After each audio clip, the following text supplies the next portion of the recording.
मोहोळ येथील श्रीमती अंजली महादेव काटकर यांनी भाजपचा राजीनामा देत राष्ट्रवादी काँग्रेस पक्षात जाहीर प्रवेश केला। सावली बंगला मोहोळ येथे आयोजित कार्यक्रमात त्यांचा हा पक्ष प्रवेश सोहळा झाला। राष्ट्रवादीच्या वाढत्या जनाधारावर विश्वास ठेवून आणि मोहोळ तालुक्यात सुरू असलेल्या विकास कामांना पाठबळ देण्यासाठी त्यांनी हा निर्णय घेतल्याचे सांगितले। पक्षात प्रवेश करताच पदाधिकारी व कार्यकर्त्यांनी त्यांचे हार्दिक स्वागत केले।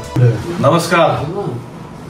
मोहोळ शहराच्या नगर परिषदेची निवडणूक आता प्रचाराने वेग घेतलेला आहे आणि या निवडणुकीमध्ये राष्ट्रवादी काँग्रेस पार्टी आणि शिवसेना या आघाडीच्या उमेदवारांनी प्रचार करत असताना आज त्यांचं काम बघून आणि वार्ड क्रमांक विशेषतः 8 मध्ये त्या प्रभागाच्या अंतर्गत या उमेदवारांच्या संदर्भातली जनभावना ओळखून त्या प्रभागाच्या आपल्या मतदार असलेल्या आणि भारतीय जनता पार्टीकडून ज्यांनी या प्रभागामधून उमेदवारी मागितली होती परंतु काही कारणास्तव त्यांना ती उमेदवारी मिळाली नव्हती, त्या अपक्ष म्हणून त्यांचा अर्ज त्यांनी तिथे ठेवलेला होता, त्या अंजली महादेव काटकर त्या आता आपल्या सोबत उपस्थित आहेत।